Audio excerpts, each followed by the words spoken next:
నగరంలోని ఆర్య వైశ్య సంఘంలో వాసవి క్లబ్ నూతన కార్యవర్గ ప్రమాణ స్వీకారం ఘనంగా నిర్వహించారు. నిజామాబాద్ నగరంలోని ఆర్యనగర్లో లక్ష్మీ వెంకటేశ్వర స్వామి 25వ వార్షికోత్సవ వేడుకలు భక్తి శ్రద్ధలతో కొనసాగుతున్నాయి.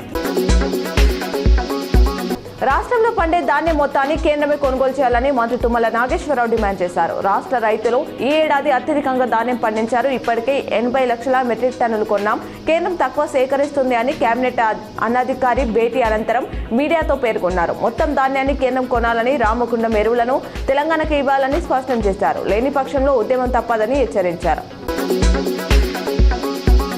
AP deputy CM Pawan Kalyan Telangana వాదాన్ని వేర్పాటువాదం, ఉగ్రవాదంతో పోల్చారని టీఆర్ఎస్ చీఫ్ కవిత ఆగ్రహం వ్యక్తం చేశారు. కాంగ్రెస్ ప్రభుత్వానికి చిత్తశుద్ధి ఉంటే పవన్ పై దేశద్రోహం కేసు పెట్టాలని డిమాండ్ చేశారు.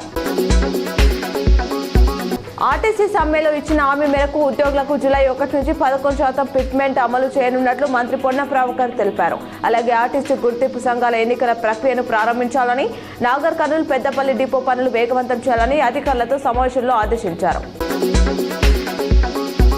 నిజామాబాద్ రూరల్ నియోజకవర్గ పరిధిలో BLOల కృషితో జిల్లాలోని అత్యధికంగా ప్రీ మ్యాపింగ్ 93.5% జరిగిందని కలెక్టర్ ఇలా త్రిపాఠి తెలిపారు. గురువారం ఆమె SIR ప్రక్రియపై BLOలు, సూపర్వైజర్ల శిక్షణ తరగతిలో మాట్లాడారు.